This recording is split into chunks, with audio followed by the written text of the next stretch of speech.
Assalamualaikum warahmatullahi wabarakatuh. Saya Azmi Muhammad Bakir ingin mempresentasikan hasil tugas AI, yaitu sistem penerapan gaji karyawan berdasarkan waktu kerja. Atau deskripsi masalahnya, mengukur gaji karyawan berdasarkan jumlah jam kerja dan tingkat produktivitas merupakan tantangan yang signifikan dihadapi para manajer di berbagai perusahaan. Banyak perusahaan yang masih bergantung pada metode manual untuk melacak dan menghitung jumlah jam kerja karyawan, termasuk lembur yang dapat memakan waktu dan rentan terhadap kesalahan seperti salah perhitungan dan entry yang terlewat. Seringkali karyawan merasa tidak puas ketika tidak ada sistem pencatatan jam kerja yang jelas, terutama untuk jam lembur. Ketidakpastian ini dapat menyebabkan penurunan motivasi dan pada akhirnya menurunkan tingkat produktivitas karyawan. Nah, untuk mengatasi permasalahan tersebut, solusinya yang pertama ada penggunaan sistem absensi otomatis. Sistem ini dilengkapi dengan perangkat absensi otomatis seperti fingerprint, scanner, atau teknologi berbasis aplikasi untuk mencatat jam kerja, jam masuk kerja karyawan dan keluarnya. Data ini secara langsung akan digunakan untuk menghitung total jam kerja setiap hari dan termasuk jam lembur. Nah, dengan adanya sistem tersebut, perhitungan jam lembur menjadi lebih akurat. Nah, yang tiga ada efisiensi pengelolaan gaji. Sistem ini juga dirancang untuk menghitung gaji secara otomatis berdasarkan jam kerja dan tingkat produktivitas yang tercatat. Dengan begitu, penggajian menjadi lebih cepat dan akurat, mengurangi beban kerja bagian HR atau administrasi perusahaan. Transparansi untuk karyawan. Karyawan dapat mengakses data jam kerja, tingkat produktivitas melalui aplikasi khusus, sehingga mereka dapat memantau jumlah jam kerja, tugas yang diselesaikan, jam lembur, dan gaji yang akan diterima.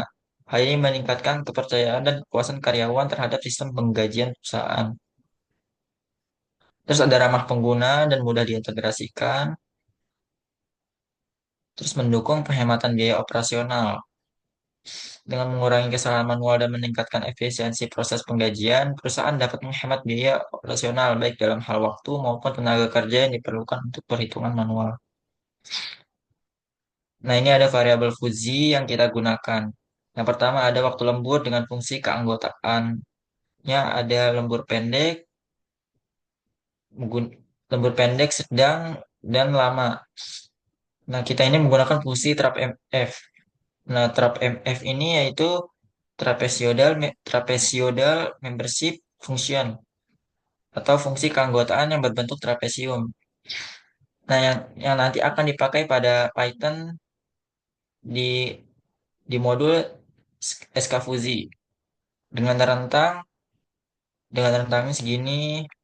Ini parameter A, ini parameter B, ini parameter C, ini parameter D. Yang dimana parameter A tidak boleh lebih besar dari sama dengan B tidak boleh lebih besar dari sama dengan C, C tidak boleh lebih besar dari sama dengan D.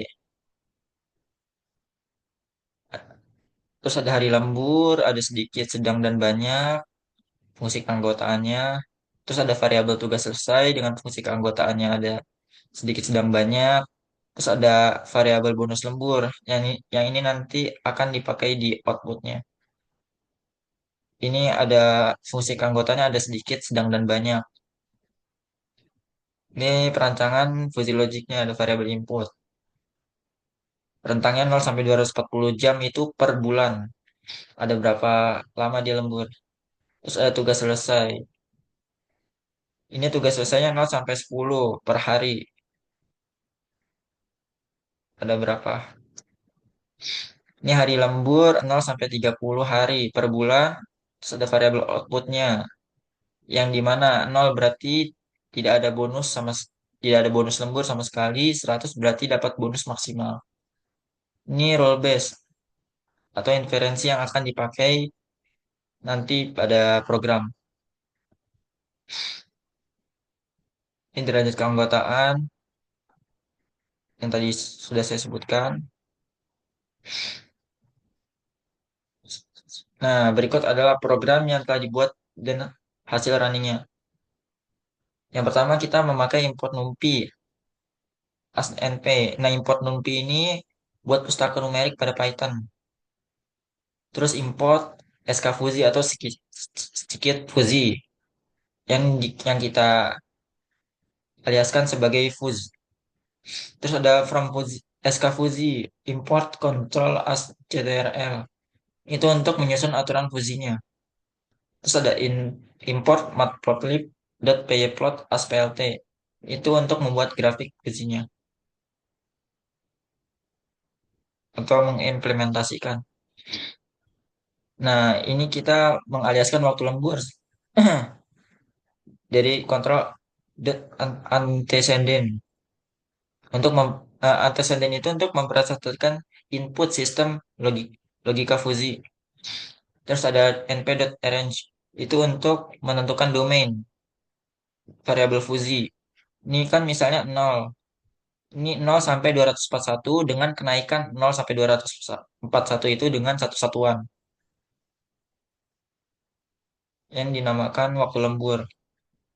Ini sama tugas selesai. Ini, nah ini yang berbeda itu bonus lembur, control dot konsekuen. Ini konsekuen itu untuk merepresentasikan output sistem logika fuzzy, bukan input. Nah, terus ini untuk variabel fuzzy keanggotaan, fungsi keanggotaannya yang pertama ada pendek, bootstrap mf, ini waktu lemburnya itu x-nya. Nah, ini tuh rentangnya dari ini yang A tidak lebih besar dari B, B tidak lebih besar dari sama dengan C, C tidak lebih besar dari sama dengan D. Ini, ini view untuk menampilkan grafiknya. Ini yang untuk tugas selesai, range-nya sama. Ini sampai 11. Ini juga. Nah, ini untuk grafik yang pertama ya, yaitu yang waktu lembur sama dengan control dot antecedent buka kurung np.arrange untuk rentang 0 sampai 241 seperti ini. Nah, ini yang biru itu pendek, yang oranye itu sedang, yang hijau itu lama waktu lemburnya.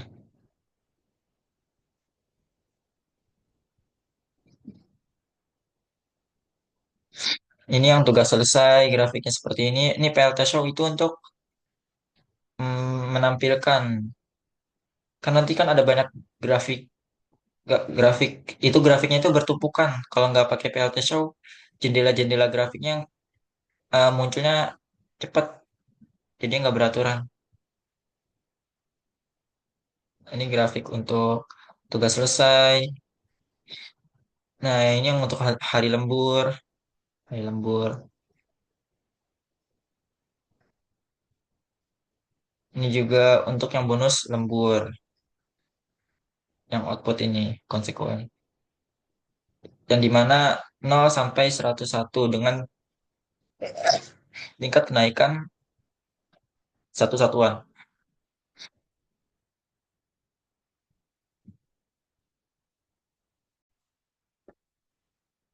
Assalamualaikum warahmatullahi wabarakatuh. Saya Fadil Tusan Sabani dari TK 4605 akan melanjutkan yang telah disampaikan oleh Azmi rekan saya tadi.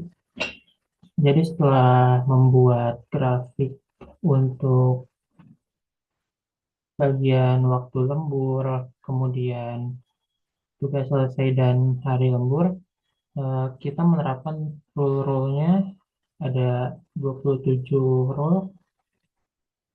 Jika disajikan dalam tabel, maka akan seperti ini. Jika waktu lemburnya pendek, lalu tugas selesai sedikit, dan hari lembur sedikit, maka bonus sedikit. Kemudian dan seterusnya, Nah, kemudian kita menggunakan tipping control untuk kontrol sistem, masukkan rule yang sudah dibuat tadi berjumlah 27 rules, lalu menginisialisasi eh, inputan untuk waktu lembur, tugas selesai, dan akhir lembur. Waktu lemburnya itu 124 menit, tugas selesai 3 buah tugas, dan hari lemburnya yaitu sebanyak 23 hari. Nah, kemudian jika pada program hasil yang diberikan yaitu 41% atau 41,49% bonus yang diterima oleh si karyawan. Jika dilihat grafiknya, ini ada grafik waktu lembur, dia masuk kepada sedang dan lama, kemudian tugas selesainya absolut di sedang, kemudian untuk hari lemburnya juga absolut di banyak. Dan ini untuk grafik bonus lemburnya. Grafik bonus lemburnya menunjukkan di 41 sekian dan eh, nilainya ada di 0,8 ke atas. Jika dihitung secara manual, maka hasil perhitungannya akan seperti ini. Yang pertama kan waktu lembur sebanyak 124 menit. Dia masuk ke grafik sedang dan grafik lama. Untuk perhitungan grafik sedangnya, maka 150 kurangi 124 per 150 dikurangi 120, yang hasilnya adalah 0,866.